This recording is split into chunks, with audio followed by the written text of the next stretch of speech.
ناظرین السلام علیکم ورحمۃ اللہ وبرکاتہ۔ میں ہوں پروفیسر وارث محمود اور آپ دیکھ رہے ہیں عرفان دین۔ ہمارا آج کا موضوع ہے حیا۔ حیا کے لغوی معنی ہیں شرم، حجاب، لاج اور غیرت وغیرہ۔ یہ بے شرمی، فحاشی اور بے حیائی کی ضد ہے۔ امام راغب اصفہانی فرماتے ہیں کہ حیا وہ وصف ہے جس کی وجہ سے برا کام کرنے میں نفس میں تنگی محسوس ہو۔ علامہ ابن حجر فرماتے ہیں کہ حیا وہ خلق ہے جو انسان کو نیکی کرنے اور برائی نہ کرنے پر ابھارتا ہے۔ انسانیت کے والدین اماں حوا اور آدم علیہ السلام جبلی طور پر حیا سے متصف نظر آتے ہیں۔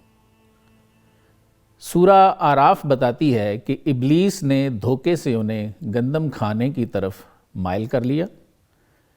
جب دونوں نے اس شجر کے پھل کو چکھا تو ان پر ان کی شرمگاہیں کھل گئیں اور وہ اپنے اوپر بہشت کے پتے جوڑنے لگے۔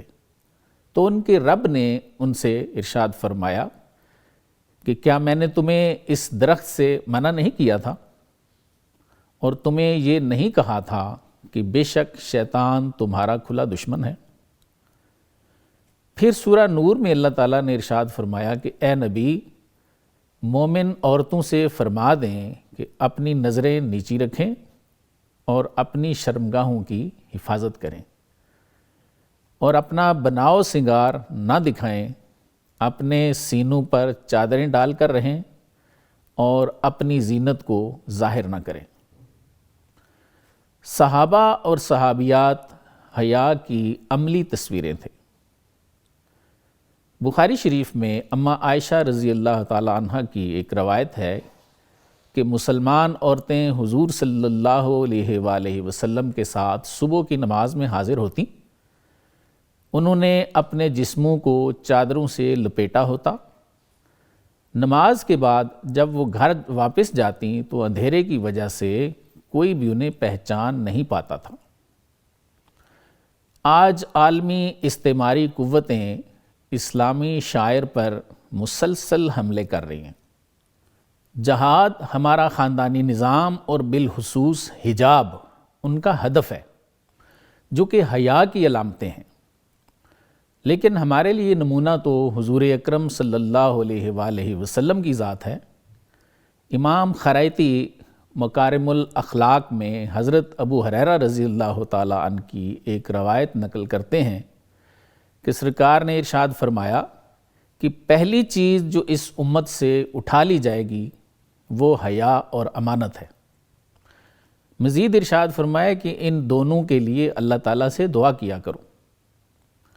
پھر حضور صلی اللہ علیہ وسلم نے ارشاد فرمایا کہ حیا اور ایمان ساتھ ساتھ ہوتے ہیں، جب ایک اٹھ جائے تو دوسرا خود بخود اٹھ جاتا ہے۔ ناظرین، مہمانوں سے گفتگو کرتے ہیں۔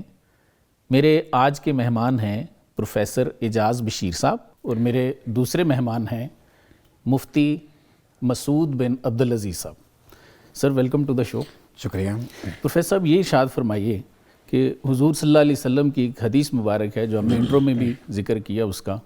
آپ نے ارشاد فرمایا کہ سب سے پہلے اس امت سے جو چیز اٹھا لی جائے گی وہ حیا ہے اور امانت ہے۔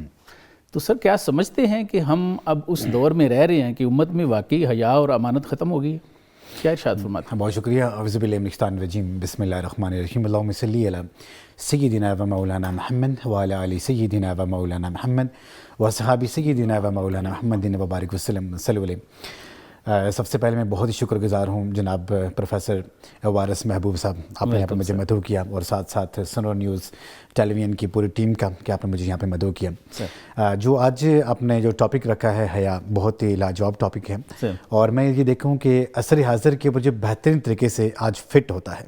بالکل ٹھیک ہے۔ جو آپ کا جو سوال ہے اس کی دو اگر ہم اس میں تقسیم کریں، پہلا حصہ اگر ہم دیکھیں کہ حیا، اور دوسرا آپ نے یہ کہا کہ امانت۔ جی جی، جب ہم حیا کی بات کریں گے تو امانت آٹومیٹکلی اس میں آ جائے گی۔ بالکل ٹھیک ہے۔ دیکھتے ہیں کہ رب کریم اپنی الہی کتاب میں ارشاد فرماتا ہے کہ اے ایمان والو، امانتیں ان کے حقداروں میں تقسیم کر دو، واپس کر دو. ٹھیک ہے.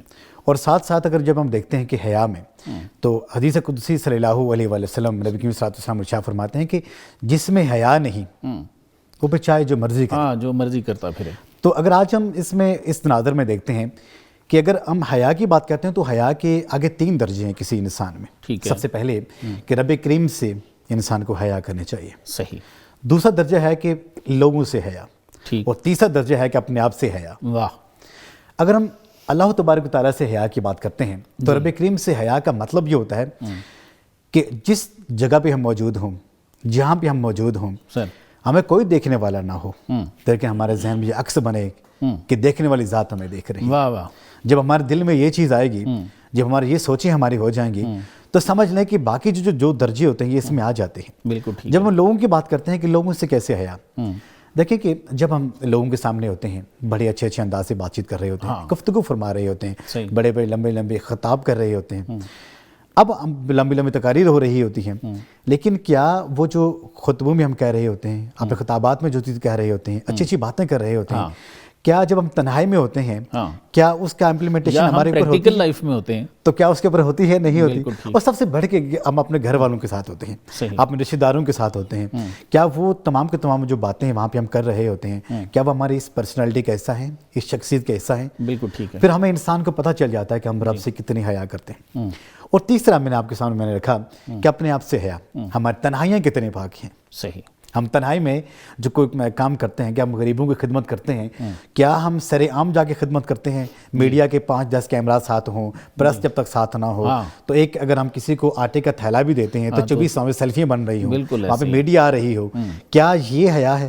یہ تو دوسرے کو تکلیف دینے والی بات ہے. بالکل ٹھیک. اور اگر یاد رکھیے کہ آپ نے امانت کی بات کی، امانت یہ ضروری نہیں ہے کہ میں نے کوئی پیسے آپ کو دے دیے بس وہی امانت ہے. میں نے کوئی کتاب اگر آپ کو دے دی پا سکیں تو وہ اگر آپ کسی اور کو دے دی یہی ہے. اگر ہم امانت کی بات کرتے ہیں، جو اس دنیا میں رب کریم نے ہمیں مراتب دیے ہیں، صحیح، جو رتبے دیے ہیں، جو عہدے دیے ہیں، جو عہدے دیے ہیں، یہ سارے امانت میں آتے ہیں. بالکل ٹھیک. 1400 سال پہلے جو حدیث قدسی یہاں پہ سامنے آ جاتی ہے کہ جس میں حیا نہیں ہے اسے کچھ بھی نہیں ہے، وہ چاہے جو مرضی کرے. بالکل ٹھیک. تو جب ہم حیا کی بات کرتے ہیں، جب امانتوں کی بات کرتے ہیں، اس کی امپلیمنٹیشن تو ہمارے سامنے ہے. ہم دیکھتے ہیں کہ آج ہم کتنے معتبر ہیں. کہلانے کے لیے تو ہم علماء کرام کے صف میں سب سے پہلے ہیں، کہلانے کے لیے تو ہم قاضی سب سے پہلے ہیں، کہلانے کے لیے تو ہم مفکر، مدبر، پروفیسرز ہیں. لیکن کیا ہماری جو نجی زندگی میں ان تمام باتوں کا امپلیمنٹیشن ہے، عملداری ہے؟ اگر نہیں ہے تو ہر انسان جو مجھے دیکھ رہا ہے میرے سمیت ہمیں یہ جان جانا چاہیے پھر ہم منافق ہوئے نا. کیوں کہ حضور نبی کریم صلی اللہ علیہ وسلم نے یہ ارشاد فرمایا کہ منافق کی 3 نشانیاں ہوتی ہیں. جی. جب وہ بات کرے گا وہ جھوٹ بولے گا، جو بات وہ آپ سے وعدہ کرے گا اس وعدے کبھی وفا نہیں کرے گا. اور تیسری نشانی آپ نے یہ بتائی کہ اگر آپ اس کے پاس کوئی امانت رکھیں گے تو اس امانت کے پاس کبھی بھی نہیں رکھے گا. مفتی صاحب یہ ارشاد فرمائیے کہ سورہ نور میں ارشاد ہے اللہ تعالیٰ کا کہ اے محبوب مومن عورتوں سے فرما دیں کہ چادریں اپنے سینوں پہ ڈالیں اور اپنا بناؤ سنگار لوگوں کو نہ دکھائیں. تو سر آج کی جو خواتین ہیں کیا ان میں آپ کو یہ وصف نظر آتا ہے سر؟ الحمدللہ رب العالمین والصلاة والسلام علی سید الانبیاء والمرسلین. الصلاة والسلام علیکہ یا رسول اللہ وعلی آلکہ واصحابکہ یا حبیب اللہ. سب سے پہلے تو میں محترم پروفیسر وارث محبوب صاحب اور آپ کی پوری ٹیم سنو نیوز کا شکریہ ادا کرتا ہوں جی ویلکم کہ انہوں نے آج اس خوبصورت پروگرام میں ہمیں مدعو فرمایا سر. اور اتنا خوبصورت ٹاپک آپ نے آج زیر باس رکھا کہ جو حضور علیہ الصلاۃ والسلام کی اس امت مرحومہ کے لیے نہایت ضروری ہے. ٹھیک. آپ نے جو آیہ کریمہ کے حوالے سے سوال کیا، جی اللہ رب ذوالجلال نے قرآن حکیم میں ارشاد فرمایا اور اس کے پہلے جو مخاطب ہیں وہ حضور علیہ السلام کی ازواج ہیں. صحیح. اگر یہیں سے دیکھا جائے کہ اللہ رب ذوالجلال نے اپنے محبوب کو اپنی ازواج کے لیے یہ پیغام دینے کے لیے کہا، وہ زمانے کی بہترین عورتیں ہیں. بالکل ٹھیک. اور اس دوران جو لوگ رہنے والے ہیں، جو صحابہ کرام ہیں، وہ ساری کائنات، سارے انبیاء کرام کے بعد وہ افضل ترین لوگ ہیں.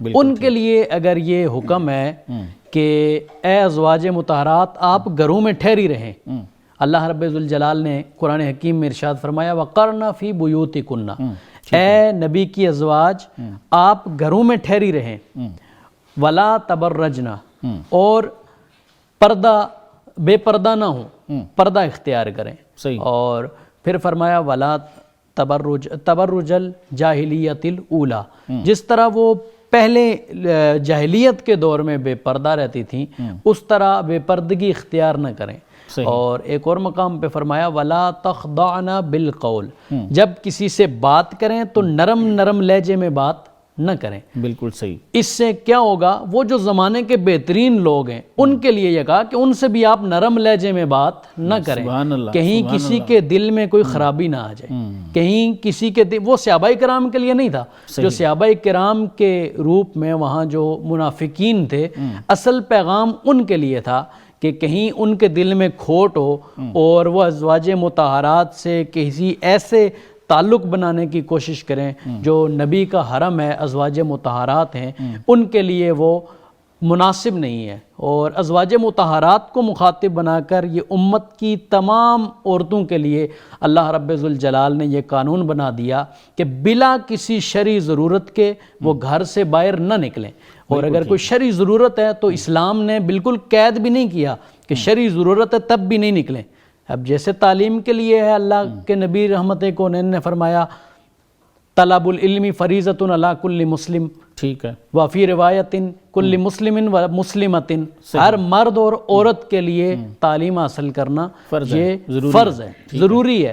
تو اب گھر سے جب عورت باہر نہیں جائے گی تو کیسے سیکھے گی؟ لیکن باہر جانے کے کچھ تقاضے ہیں، وہ تقاضے کیا ہیں کہ وہ باپردہ ہو کے نکلے، جب جائے تو کسی محرم کو ساتھ رکھ کے نکلے، اور جب وہ تعلیم حاصل کرے تو وہاں وہ پردے کا انتظام کرے۔ تو اللہ رب ذوالجلال نے شریعت میں یہ اس کے لیے جائز قرار دیا ہے کہ وہ گھر سے باہر نکلے، لیکن یہ قید لگا دی کہ بے پردہ ہو کر نہ نکلے۔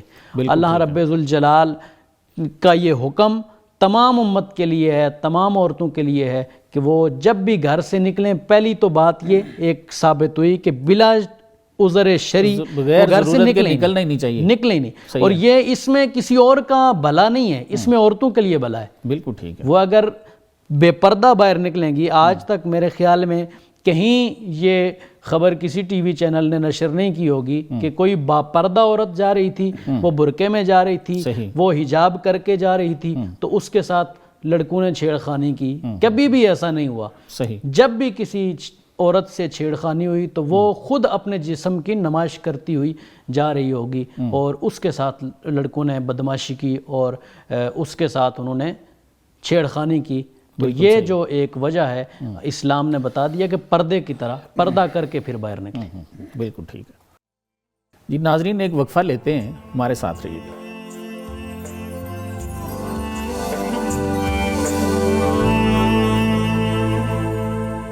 جی ناظرین، گفتگو کے سلسلے کو آگے بڑھاتے ہیں۔ پروفیسر صاحب یہ بتائیے کہ سورہ نور میں اللہ تعالیٰ نے جہاں عورتوں کو پردے کا حکم دیا، وہاں مردوں کے لیے بھی فرمایا وَكُلِّ الْمُؤْمِنِينَ يُغُضُّوا مِنْ أَبْصَارِهِمْ، کہ اے محبوب مومن مردوں سے بھی فرما دیں کہ اپنی نگاہوں کو نیچے رکھیں، وَيَحْفَظُوا فُرُوجَهُمْ، اور اپنی شرمگاہوں کی حفاظت فرمائیں۔ تو یہ ارشاد فرمائیے کہ آج کے مرد کو آپ حیا سے کس حد تک متصف دیکھتے ہیں؟ شاندار، زبردست آپ کا کوسچن ہے، اور جب ہم اس کے اوپر آج کے اس دور کو کمپیئر کر رہے ہوتے ہیں تو بہت سی چیزیں ہمارے سامنے آیا ہیں۔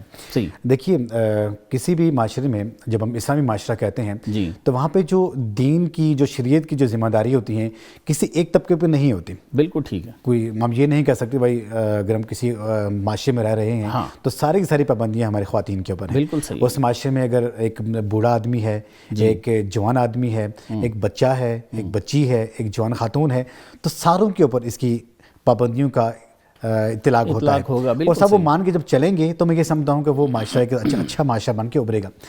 بہت پہلی بات آپ نے کی، دیکھیں کہ حضور صلی اللہ علیہ وآلہ وسلم کے دور میں ایک دفعہ یہ ہوا کہ نبی پاک علیہ السلام اپنے حجرہ مبارک میں تھے جی، تو جناب سیدہ کائنات بھی وہاں پہ موجود تھیں، اس میں ایک نابینا صحابی اندر آ گئی۔ ہاں واہ، تو حضور پاک علیہ السلام نے دیکھا کہ جو سیدہ کائنات ہیں ان سے اپنے آپ کو چھپا رہی ہیں، حجاب میں جا رہی ہیں، پردے میں جا رہی ہیں۔ تو نبی پاک علیہ السلام نے یہ ارشاد فرمایا کہ فاطمہ یہ صحابی تو دیکھ بھی نہیں سکتے، پھر آپ ان سے کیوں پردہ کر رہی ہیں؟ انہوں نے کہا کہ یہ نہیں دیکھ سکتے لیکن میں تو دیکھ سکتی ہوں نا۔ بالکل ٹھیک ہے۔ اس سے ہمیں یہ پتہ چلتا ہے کہ جب ایک انسان اگر چاہے دیکھ سکے یا نہ دیکھ سکے، لیکن جب یہاں پہ حکم آ گیا کہ آپ نے پردہ کرنا تو آپ نے ہمیشہ ہر حال میں پردہ کرنا ہے۔ اور ایک بات یہاں پہ قرآن مجید کی یہ سورہ قریش، اس میں بھی آپ دیکھ سکتے ہیں متعدد جو آپ قرآن مجید کے آیتیں ہیں وہاں پہ بھی جب ہم بات کرتے ہیں پردے کی اور حساب کتاب کی بات کرتے ہیں، رب کریم نے ارشاد فرمایا کہ فَمَن يَعْمَلْ مِثْقَالَ ذَرَّةٍ خَيْرًا يَرَهُ وَمَن يَعْمَلْ مِثْقَالَ ذَرَّةٍ شَرًّا يَرَهُ، کہ روز محشر آپ کو رائی کے دانے کے برابر اگر آپ نے کوئی نیکی کی ہوگی تو اس کا بھی اللہ کریم آپ کو اجر عطا فرمائے گا، اور اگر رائی کے دانے کے برابر اگر آپ نے کوئی گناہ کیا ہوگا تو اس کا مزہ بھی آپ چکھے رہیں گے۔ بالکل ٹھیک ہے۔ تو جب ہم اس آیت کے تناظر میں دیکھتے ہیں، جو ہمارے نگاہیں ہیں، جو ہماری سوچیں ہیں، جو ہمارے خد و حال ہیں، اس کے اوپر بھی پہرے ہیں۔ صحیح۔ کہ جو ہمارے اللہ تعالیٰ نے جو ہمارے ان کاندھوں پہ کرامین کاتبین بٹھائے ہوئے ہیں، وہ ہمارے سوچوں کو تک جانتے ہیں کہ ہمارے سوچیں کیا ہیں، ہمارے ایکٹس کیا ہیں۔ اب اگر کوئی سامنے سے کوئی خاتون آ رہی ہے، اور ہم یہ آج کی اس دور میں دیکھتے ہیں کہ ایک بزرگ نے فرمایا کہ جب اللہ تبارک و تعالیٰ کے فرشتے یہ دیکھتے ہیں کہ ایک رب کریم کے ایک عظیم شان بندہ جا رہا ہے اور وہ دیکھتا ہے کہ سامنے سے کوئی خاتون آ رہی ہے، تو وہ اپنی نگاہیں اگر نیچے جھکاتا ہے تو رب کریم اپنے فرشتوں کی محفل میں اس کے اوپر فخر فرماتے ہیں، سبحان اللہ، کہ دیکھیں کہ میں نے اس کو نفس دیا، میں نے اس کو خواہشات دی، لیکن میرے کہنے پہ میرے حکم کی پاسداری کرتے ہوئے اس نے اس گناہ کا ارتکاب نہیں کیا، لہٰذا تم گواہ رہنا کہ میں نے اسے بخش دیا۔ سبحان اللہ۔ تو لہٰذا آج کی جو نوجوان ہیں، اس کے لیے میں ایک چیز جس طرح آپ نے اس کویسچن سے ریلیونٹ کر رہی ہے، ہم یہ دیکھتے ہیں کہ جب اب انسان نگاہوں کی بات کرتا ہے تو نگاہ جو ہوتی ہے شیطان کے تیروں میں سے تیر ہے، جو فرسٹ ہم کسی امیجن کو دیکھیں گے اس کا ڈائریکٹ جو اطلاق کو ہمارے دل پہ آ جائے گا۔ اگر ہماری نگاہ، جب اسلام نے بھی کہا کہ ایک دفعہ آپ کسی کو دیکھ سکتے ہیں لیکن دوسری دفعہ اگر آپ دیکھیں گے تو اس کا آپ سے حساب لیا جائے گا۔ بالکل صحیح۔ اگر ہم اس کو اس اعتبار سے دیکھیں کہ یہ ایک پریکٹیکل بھی ہے کہ رب کریم ان لوگوں کے اوپر اتنا فضل کرتا ہے، رحم کرتا ہے جو اپنے آپ کو گناہوں سے بچاتے ہیں۔ اگر ایک دفعہ اگر آپ کسی غیر محرم کو دیکھیں گے، اگر آپ کی نگاہیں ایک دفعہ اٹھ کے دوسری دفعہ نہیں اٹھیں گی تو رب آپ کے جسم ایک ایسے مشینری فٹ کر دیتا ہے، آپ کے روح کو اس انداز سے ملیٹیو کر دیتا ہے کہ اس کے بعد آپ کبھی بے حیائی کی طرف جاتے ہی نہیں ہیں۔ بالکل ٹھیک۔ اور ایک اور چیز یہ ہے کہ جب ہم یہ دیکھتے ہیں کہ ہمارے مرد حضرات اور خواتین کی بات کرتے ہیں کہ ان کے اوپر اطلاق ہوتا ہے یا نہیں ہوتا، دیکھیں کہ آج جو دور ہے اس میں دیکھتے ہیں کہ ہماری خواتین ہیں اور ہمارے مرد حضرات ہیں، یہ اسکول، کالجز، دفاتر ہر جگہ پہ موجود ہیں، تو مختلف قسم کے اعتراضات یہ کیے جاتے ہیں کہ بھائی دیکھیں کہ ایک ساتھ انسان ہوتا ہے تو انسان وہاں پہ دیکھ بھی نہ سکے، بار بار دیکھتا ہے، کیا وہ گناہ ہوتا ہے کہ نہیں ہوتا؟ لیکن ساتھ آپ نے یہ اس چیز کا بھی آپ کو اطلاق رکھنا چاہیے، ہمیں یاد رکھنا چاہیے کہ ساتھ رب کریم کے محبوب صلی اللہ علیہ وسلم نے یہ بھی تو ارشاد فرمایا نا کہ جو ہمارے نیتوں کا، جو ہمارے اعمال کا جو دائرہ مدار وہ ہمارے نیتوں پہ ہے، اگر ہماری نیت اچھی ہوگی تو اس کے برابر ہمیں ثواب ملے گا۔ کس نیت کے تحت ہم دیکھ رہے ہیں، کس انداز سے ہم دیکھ رہے ہیں، یہ وہ دیکھنے کے جو عمل ہے جو انسان کے دل میں پیدا ہوتا ہے، اور رب کریم تو اپنے دلوں کی حال بھی جانتا ہے، دلوں کی جو پوشیدہ راز بھی جانتا ہے، کس انداز سے ہم کس کو دیکھ رہے ہیں۔ ہماری تنہائیوں کا بھی حساب ہوگا، ہمارے سر عام چلنے کا بھی حساب ہوگا، ہمارے گفت و نشنیت کا بھی حساب ہوگا، ایک ایک چیز کا حساب ہوگا۔ جب ہمیں یہ آئیڈیا ہو جائے، جس چیز کا ہمیں پتہ چل جائے کہ کل روز محشر میں رب کے سامنے ہم نے کھڑے ہونا ہے، تو وہاں پہ حضور صلی اللہ علیہ وسلم بھی سامنے ہوں گے، تو اس نبی پاک علیہ السلام کے امتی یہ سوچ کے کہ کل ہم سے اتنے مجمع کے سامنے پوچھا جائے کہ وہ ذرا بتانا، اور ہمارا ایک ایک جو اعضاء ہیں ہمارے وہ سارے اس چیز کی گواہی بھی دیں گے۔ وَتَكَلِّمُونَ أَيْدِيهِمْ وَتَشْهَدُ أَرْجُلُهُم بِمَا كَانُوا يَكْسِبُونَ، کہ وہاں پہ انسان تو پھر یہی کہے گا نا میں نے نہیں کیا۔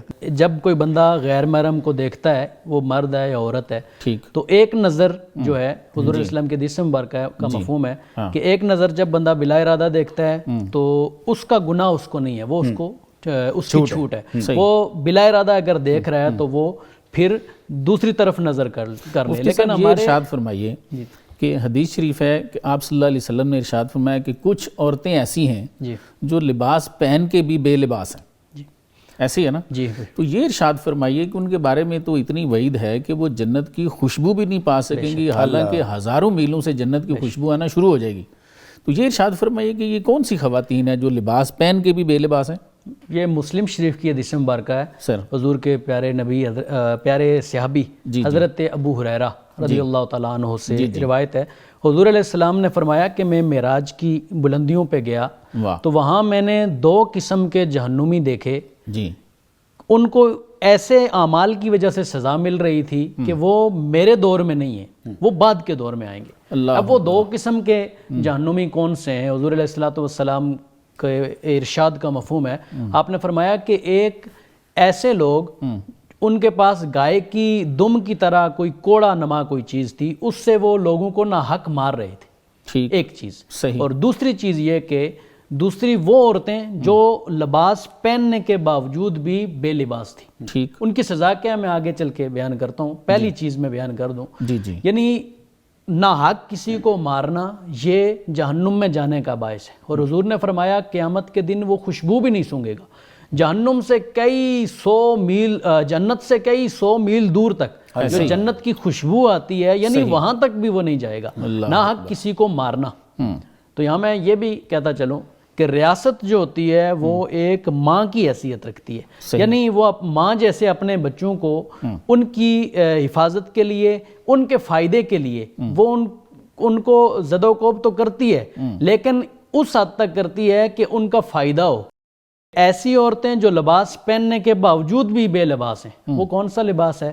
یعنی ایسا لباس جس میں سے ان کے اعضاء نظر آ رہے ہوں، مثلاً وہ آدھا لباس ہے جو عورت کے، مرد کے لیے تو ستر یہ ہے کہ وہ ناف سے لے کر گھٹنے کے نیچے تک یہ جو جگہ ہے اس کو اگر چھپائے گا تو وہ ستر کو ڈھانپ کر ستر اس نے چھپا لیا ہے۔ اب عورت کے لیے چہرے کے علاوہ سر کے بالوں سے لے کر پاؤں کے پنجے کے علاوہ اور ہاتھ کی یہ آگے جو پنجہ ہے، اس کے علاوہ عورت کے لیے سارا جسم جو چھپانا وہ ضروری ہے۔ کئی مرتبہ عورتوں نے کپڑے پہنے بھی ہوتے ہیں لیکن اتنے باریک ہوتے ہیں کہ دور سے ان کے جسم کی سفیدی یا ان کے جسم کی رنگت معلوم ہو رہی ہوتی ہے۔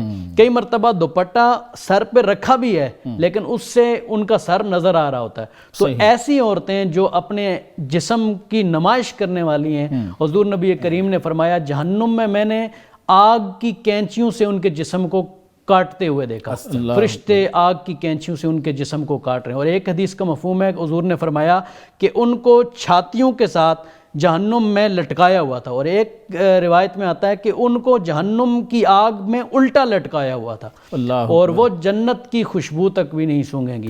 تو ایسی عورتیں جو لباس پہننے کے باوجود بھی بے لباس ہوں تو ان کے لیے اللہ کے نبی رحمت کونین نے یہ وعید سنا دی کہ قیامت کے دن وہ جنت کی خوشبو بھی نہیں سونگیں گے، یعنی وہ جہنم میں جائیں گی اور جنت میں ان کا کوئی حق نہیں ہوگا۔ بالکل بالکل۔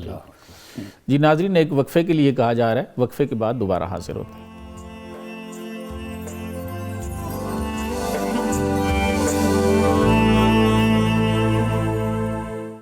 جی ناظرین، گفتگو کے سلسلے کو آگے لے کے چلتے ہیں۔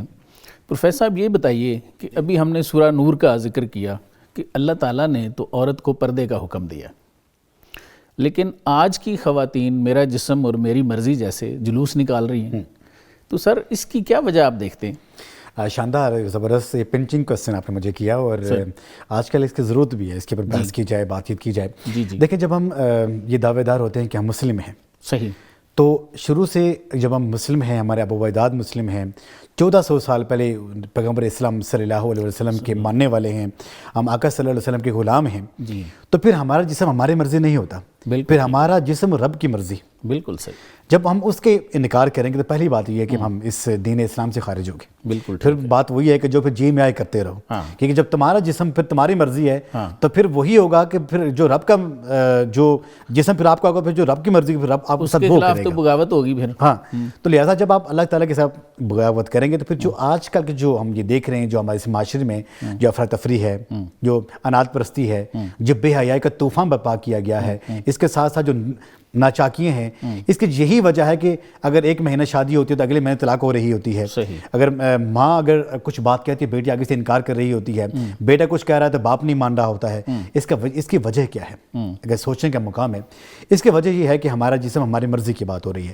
ہم یہ بھول گئے ہیں کہ ہمارا جسم ہماری مرضی نہیں، ہمارا جسم رب کی مرضی آتا ہے۔ بالکل ایسے، کیونکہ قرآن مجید رب کریم کی لاریب کتاب ہے، اس کتاب کریم کو رب کریم نے اس لیے نازل فرمایا آپ پیغمبر صلی اللہ علیہ وسلم پہ کہ جو آنے والی جو امت ہے، جو امت مسلمہ ہے، اس سے رہنمائی حاصل کرے. صحیح. جو اس کے اوپر چلے گا تو وہ فلاح پائے گا، جو اس کے اوپر نہیں چلے گا اور اس کے جو قوانین ہیں ان کو اپنے اوپر نافذ کرے. بالکل ٹھیک ہے. صرف اس کو پڑھنا یہ کافی نہیں ہے بلکہ اس کو مان کے چلنا بھی. بالکل صحیح. دیکھیں کہ آپ نے زبردست کوشچن کیا، اور اس میں ایک چیز دیکھتے ہیں کہ یہ جو لوگ ہیں یہ خاص قسم کی ایک تنظیمیں ہیں، کچھ ایسے طبقات ہیں کہ جو یہ کہہ رہے ہیں کہ جو نعرہ لگا رہے ہیں سلوگن ہے کہ بھئی ہمارا جسم ہماری مرضی. صحیح. وہ ملک پاکستان میں ایسا کیوں نہ کریں؟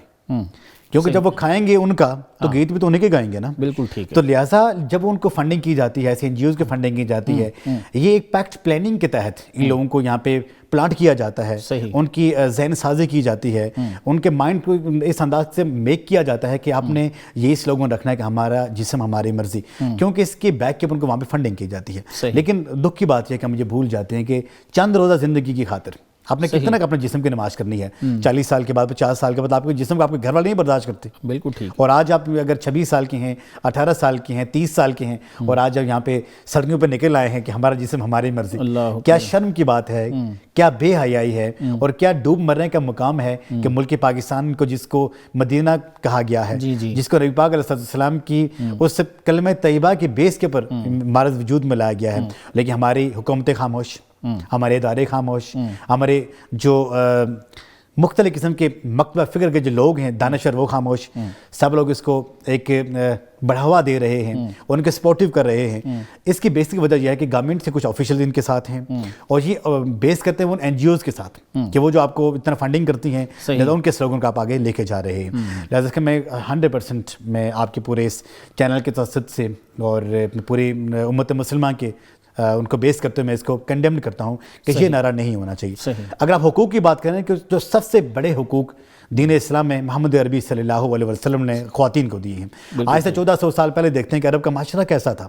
وہ ایک ایسا معاشرہ تھا کہ جس میں عورتوں کو زندہ درگور کیا جاتا تھا، بچیوں کو زندہ درگور کیا جاتا تھا، عورت کو منحوس جانا جاتا تھا. بالکل ایسے. اگر اس دور میں پیغمبر اسلام صلی اللہ علیہ وسلم نے عورت کو اتنا مقام عطا فرمایا کہ جناب سیدہ پاک آ رہی ہیں تو حضور پاک علیہ السلام اپنی چادر مبارک بچھا دیتے ہیں، استقبال کرتے ہیں. سبحان اللہ. کیا اس سے بلکہ کوئی اور آزادی ہو سکتی ہے؟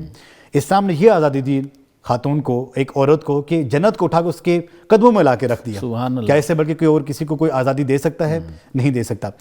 اس کے بعد جب ایک اور آزادی دی کہ روز معاشر سے کسی کو پکارا جائے گا تو اس کی امی کے نام سے پکارا جائے گا. اس سے بلکہ آپ کو اور کون سی ایسی آزادی چاہیے؟ لہٰذا جو اگر ہمارے اس معاشرے میں اگر ایسا ہو رہا ہے، اس کا مطلب یہ ہے کہ یہ اسلامک یہ سلوگن نہیں ہے، یہ یہود و نصارہ کا سلوگن ہے. بالکل صحیح. ٹک ٹاک پہ دیکھتے ہیں، سوشل میڈیا پہ دیکھتے ہیں، انسٹا پہ دیکھتے ہیں، اور ساتھ یوٹیوب پہ دیکھتے ہیں. بے حیائی کا طوفان بدتمیزی ہے یہاں پہ. بالکل. اس کو ہماری جو ینگ جنریشن ہے اس کو خراب کر کے رکھ دیا ہے، ان کے دماغ کو ہلا کے رکھ دیا ہے. وہ تو اپنا پیغام پہنچا رہے ہیں، چاہے ہم اگر اپنے کچن میں بیٹھے ہوں، اپنے ڈرائنگ روم میں بیٹھے ہوں، اپنے بیڈ روم میں ہوں، یا ڈرائیو کر رہی ہوں، ہماری بہن، ہماری بیٹی، ہماری خواتین کے ساتھ بیٹھی ہوتی ہے لیکن کنیکشن ان کے کسی اور کے ساتھ ہوتا ہے. اس کو انہوں نے ایک محنت کے تحت پورے اس سسٹم کو لانچ کرنے کے لیے ان کی برسوں کی محنتیں ہیں. لیکن ہم نے کیا کیا؟ اس کا سلوشن یہ نہیں ہے کہ ہمیں اپنے ہاتھوں پہ ہاتھ دھر کے بیٹھ کے اس کو تماشے دیکھنا چاہیے. اس کا سلوشن یہ ہے کہ ہمیں اپنے بچوں کو ایسی تربیت کرنی چاہیے. صحیح. اپنے بچوں کو ایسی مانیٹرنگ کرنی چاہیے، ان کو ایسے لک آفٹر کرنا چاہیے، اس کی ایسی کاؤنسلنگ کرنی چاہیے کہ چاہے ان کے سامنے کچھ بھی ہو جائے، چاہے ان کے سامنے بے حجابیت کے پردے کی فاش کیوں نہ کیے جائیں، لیکن اس کے باوجود اگر ان کی ایسی تربیت ہوگی ان کی طرف مڑ کے بھی نہیں دیکھیں گے، ایک نگاہ بھی نہیں اٹھائیں گے، ان کو تو دیکھنا بھی شرم محسوس کریں گے، اس کا آپ انسلٹ سمجھیں گے. میں یہ سمجھتا ہوں ان کا یہ والا پروپیگنڈا ہمیشہ کے لیے ناکام ہو جائے گا. اور یہی وجہ ہے کہ آج کے اس دور میں ایسے مجاہدین ہیں، ایسے مومنین ہیں، ایسے اللہ تعالیٰ کے اولیاء کرام دنیا میں موجود ہیں اور ملک پاکستان میں بھی موجود ہیں، جن کی توسط سے آج اس کو ہم کنڈیم کرتے ہیں اور اس معاشرے کو اچھا معاشرہ دیکھنا چاہتے ہیں. ماشاءاللہ. مفتی صاحب یہ ارشاد فرمائیے کہ ہماری جو یونیورسٹیز ہیں وہاں پہ مخلوط تعلیم ہے اور ایک حیا کش ماحول ہے. پروفیسر صاحب بھی جانتے ہیں، آپ نے بھی سنا ہوگا یقیناً. تو ان کے بارے میں کچھ ارشاد فرمائیں کہ کیا وہاں پہ جو علم ملتا ہے، جو تربیت ہوتی ہے، وہ کس اینگل سے اس کو دے رہے ہیں کہ ایک طرف تو بے حیائی اس قدر زیادہ ہے کہ اس کا ہم تذکرہ بھی نہیں کر سکتے، تو دوسری طرف یہ ہے کہ جی وہ درسگاہیں ہیں، وہاں سے ہمیں تعلیم ملتی ہے، فیوچر ملتا ہے. تو اس پہ کچھ ارشاد فرمائیے. اور دوسرا یہ فرمائیے کہ اسلام نے تو منع کیا ہے اس مخلوط جو تعلیم ہے یا کوئی بھی ایسا سلسلہ ہے جو جوان اور بالغ عورت مرد ہیں وہ اکٹھے نہیں ہو سکتے. تو کیا ریاست کو یہ الگ الگ یونیورسٹیز بنانے کی ضرورت ہے؟ اس پہ کبھی کوئی کسی نے سوچا ہی نہیں. کیا ارشاد فرماتے ہیں؟ بہت ہی آپ کا اچھا اور مشکل سوال بھی ہے سر کہ اس پہ اگر ایک طرف بات کریں ہاں تو انگلیاں اٹھیں گی. ٹھیک ہے. کہ دیکھیں عورتوں کی تعلیم کے خلاف. ہاں اور نہیں، تعلیم تو ان کا حق ہے، ان کو ملنی چاہیے. وہ ہے تعلیم مرد کا بھی حق ہے، ہاں جی عورت کا بھی حق ہے، برابر حق ہے. بالکل. اللہ رب الجلال اور اللہ کے محبوب نے عورت کو بھی حق دیا ہے، اور دین اسلام نے جو عورت کو حق دیا ہے، بالکل ٹھیک. یہود و نصارہ سے عورت کو وہ حق نہیں ملا. بالکل ٹھیک. دیکھیں عورت کا حق کہتے ہیں لبرلز طبقے کہ عورت کو اسلام نے مرد کے مقابلے میں آدھا حق دیا. یہ بات نہیں ہے. عورت کو اگر باپ کی وراثت میں سے بیٹے کے مقابلے میں آدھا ملا ہے تو اس کو ماں اور بیوی کے طرف سے بھی تو ملتا ہے. جی بالکل ایسے. عورت کو وہ حق، اصل عورت کا حق وراثت والا ہے جو ہم نہیں دے رہے. ہم نے عورت کا حق جائز بنا دی ہے. عورت کا حق ہم نے آزادی دے دی ہے، آزادی اظہار رائے. وہ چیزیں ہم نے اس کے لیے رکھ دی ہیں جو اس کے لیے نقصان ہے. ہمارا بیسک سوال تھا کہ وہاں پہ جوان مرد اور عورتیں اکٹھے تعلیم پا رہے ہیں، اور تعلیم کے ساتھ ساتھ پھر وہ باقی برائیاں جو ہیں وہ بھی آ جاتی ہیں. تو یہ ارشاد فرمائیے کہ اسلام کیا اس چیز کی اجازت دیتا ہے؟ اسلام اس چیز کی ہرگز اجازت نہیں دیتا کہ مرد اور عورت ایک جگہ اکٹھے تعلیم حاصل کریں. بالغ مرد اور عورت وہ ایک جگہ اکٹھے رہیں. اب یونیورسٹیز اور کالجز میں اگر ایک ہی کلاس میں لڑکے بھی ہیں لڑکیاں بھی ہیں تو وہاں لامالا کہ وہاں بد نگاہی ہوگی. اور سب سے بڑی جو بے حیائی اور بد نگاہی یہ پھیلتی ہے، خرابی ہوتی ہے، یہ نگاہ سے پھیلتی ہے سب سے پہلے. یعنی دوسری بات مفتی صاحب آپ کو انٹرپٹ کر رہا ہوں کہ وہاں پہ پردے کا بھی وہ چیزیں جو ہیں پردہ بالکل نہیں ہے. جو بچیاں وہاں پہ پردہ کرتی ہیں وہ بہت ساری چیزوں سے بچ جاتی ہیں. پردے کا اہتمام اگر ہو بھی تو عورت کی جو آواز ہے یہ بھی پردہ ہے، اس کے لیے بھی پردہ ضروری ہے. صحیح. تو محدثین اور مفسرین ہیں، انہوں نے کہا ہے، فرمایا ہے کہ اگر عورت اور مرد، شاید پروفیسر صاحب کا مجھ سے اختلاف ہوگا، لیکن عورت اور مرد اگر حضرت رابعہ بصری وہ تعلیم حاصل کریں اور حضرت جنید بغدادی کتنے بڑے اللہ کے ولی ہیں وہ پڑھانے والے ہوں، مرد اور عورت تب بھی ایک دوسرے کو پڑھا نہیں سکتے اور ایک دوسرے میں مخلوط یہ تعلیم حاصل نہیں کر سکتے. تو ریاست کو چاہیے، اب ریاست کی ذمہ داری ہے بجائے اس کے کہ وہ دیگر خرابیوں میں لگے ہوں مغرب کو فالو کریں، مغرب کو فالو کریں، وہ الگ سے یونیورسٹیز بنائیں، مردوں کے لیے الگ سے رکھیں، عورتوں کے لیے الگ سے بنائیں. اب ان کا ہوگا ہمیں معاشی حالت ہماری ٹھیک نہیں ہے، ہم ظاہر ہے ایک یونیورسٹی کے لیے بہت سارا خرچہ چاہیے، چلیں ہم بلڈنگیں کھڑی کر دیں تو ہم اتنے لیکچرارز کدھر سے لائیں گے، ہم ان کے لیے ٹیچرز کدھر سے لائیں گے. یہ مسئلہ تو ہے، لیکن یہ ذمہ داری ریاست کی ہے، اس کو پوری کرنی چاہیے بجائے اس کے کہ وہ دیگر خرابیوں میں لگے رہیں. وہ جو شہریوں کے بنیادی حقوق ہیں ان کو وہ حل کریں. سر آپ نے تو یونیورسٹی دیکھی ہے، آپ کچھ اس پہ ارشاد. یہ تو پڑھا بھی رہے ہیں. جی جی جی بہت پیاری بات صاحب، بہت سارا سے گفتگو کی. کچھ چیزیں میں بھی ایڈ کروں. جی جی پلیز. دیکھیں اصل امتحان تو وہ ہوتا ہے نا جی کہ جو امتحانی حال میں بیٹھ کے دیا جائے. ہاں اگر آپ یہ چاہتے ہیں کہ ہم اگر مومن ہیں تو ہم مسجدوں میں رہیں، اگر آپ یہ چاہتے ہیں کہ ہم اللہ کے نیک بندے ہوں تو پھر ہمیں چلوں سے، ہمیں رمضان کے روزوں سے، زکوٰۃ سے اور نیک اعمال سے تو نہ کسی نے آج دن تک روکا تو نہ کو روکے گا. ایک تو وہ ہے. لیکن رب کے حبیب صلی اللہ علیہ وسلم نے یہ بھی فرمایا کہ یہ جو دین میں نے مکمل کر آپ تک بھیج دیا ہے، اب اس کو فالو کریں گے جو لوگ وہ کامیاب ہو جائیں گے. بالکل ٹھیک ہے. اصل بات تو یہی ہے کہ ایک مومن کی پہچان یہی ہوتی ہے کہ جب اس کو کسی امتحان سے گزارا جائے، جیسے خلیل کو گزارا گیا تھا، جیسے کلیم کو گزارا گیا تھا، سبحان اللہ، جیسے روح اللہ کو گزارا گیا تھا، جیسے رسول اللہ کو گزارا گیا تھا. یہی وہ بات ہے کہ ہم نے اپنے بچوں کی تربیت اگر اچھی کی ہوگی تو اس کا ثمر ہمیں آگے ملے گا. یہ ڈیپینڈ کرتا ہے کہ ہم اپنے بچوں کی تربیت کیسے کر رہے ہیں. ان کو تو نہیں روک سکتے نا کہ ہم گھر کی 4 دیواریں سے باہر گیا، ہمارا بچہ گئی، ہمارا بچہ گیا، ہماری بچی گئی، ہمیں نہیں پتا وہ کہاں پہ ہیں. لیکن ڈیپینڈ کرتا ہے کہ اس کے والدین اس کی تربیت کیسے کی ہے. انہیں یونیورسٹی میں جن کی آپ بات کر رہے ہیں کہ وہاں پہ بے حیائی عروج پہ ہے اور مینس کے ایک طوفان بدتمیزی ہے وہاں پہ، طرح طرح خرافات ہیں وہاں پہ، لیکن وہاں پہ آپ نے ایسے بھی نوجوان دیکھے ہوں گے جو جن کی طرف دیکھتے انسان کو خدا یاد آ جاتا ہے. ایسی بچیاں آپ نے وہاں پہ دیکھی ہوں گی کہ جن طرف دیکھنے سے انسان کی نگاہیں ادب سے جھک جاتی ہیں. یہ ڈیپینڈ کرتا ہے کہ اس کی تربیت کرنے والے کون ہیں، یہ ڈیپینڈ کرتا ہے کہ اس سے خاندان پیچھے سے کیسا ہے. ہمیں یہ نہیں چاہیے کہ اگر ہم گوشت لے کے جا رہے ہیں تو ہمیں گلی میں کتے بھونک رہے ہیں تو ہم کتوں کو مارنا شروع کریں، ایسا نہیں ہے. ہمارا ٹاسک یہ ہے کہ اس گوشت کو صحیح سلامت اس کی حفاظت کر کے اپنے گھر تک پہنچا دیں. بالکل ٹھیک ہے. کتے تو ہوتے ہیں، لوگ وہاں پہ طرح طرح کی، یہی تو تقویٰ ہے. اسی تقوی میں اگر اپنی زندگی گزاری ہوگی تو پھر آپ کے آنے والی نسلیں بھی اسی تقوی میں رہیں گی. اور یاد رکھیے گا کہ یہ جو زنا ہے، میں ذمہ داری کے ساتھ ایک بات کرنے لگا ہوں کہ یہ دنیا میں پلٹ کے آتا ہے.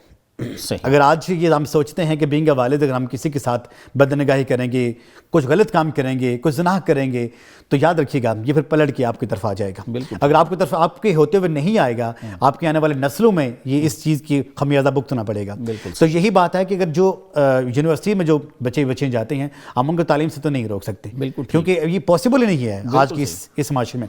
ہاں اتنا ضرور کر سکتے ہیں کہ ہم اپنے بچوں کی، ہمارے بچوں کی ایسی تربیت کریں چاہے ہم نام بھی ہوں ان کے ساتھ تو ان کو پھر بھی لگے کہ میرے ابا میرے ساتھ ہیں، میرے بھائی میرے ساتھ ہیں، اور سب سے بڑھ کے میرا خدا میرے ساتھ ہے. بالکل ٹھیک، بالکل ٹھیک ہے. جی ناظرین، آپ نے ہمارا آج کا پروگرام دیکھا.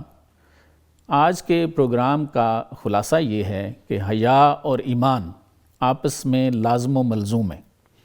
حضور صلی اللہ علیہ وآلہ وسلم نے ارشاد فرمایا کہ جب ان میں سے ایک اٹھ جائے تو دوسرا خود بخود اٹھ جاتا ہے. یعنی اگر حیا ختم ہے تو ایمان بھی ختم ہے. یہ بڑی خطرے والی بات ہے. دوسری خاص بات جو آج کے پروگرام میں ڈسکس ہوئی وہ یہ تھی کہ اللہ تعالیٰ نے جہاں عورتوں کو نگاہیں نیچی رکھنے کا حکم دیا ہے اور اپنے جسموں کی حفاظت کا حکم فرمایا ہے، وہاں مردوں کو بھی بالکل ویسا ہی حکم دیا ہے.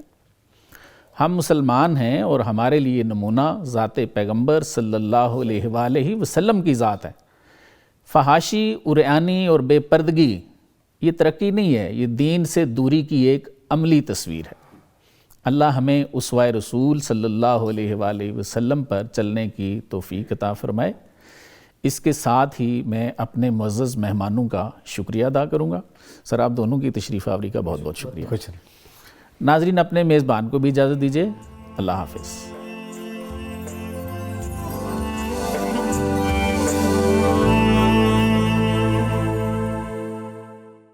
اب خبر آپ کی دسترس میں، ہر وقت بر وقت. ابھی سنو نیوز کے یوٹیوب چینل کو سبسکرائب کیجئے، بیل آئیکن پر کلک کیجئے اور باخبر رہیے ملکی اور بین الاقوامی حالات سے یقین کے ساتھ.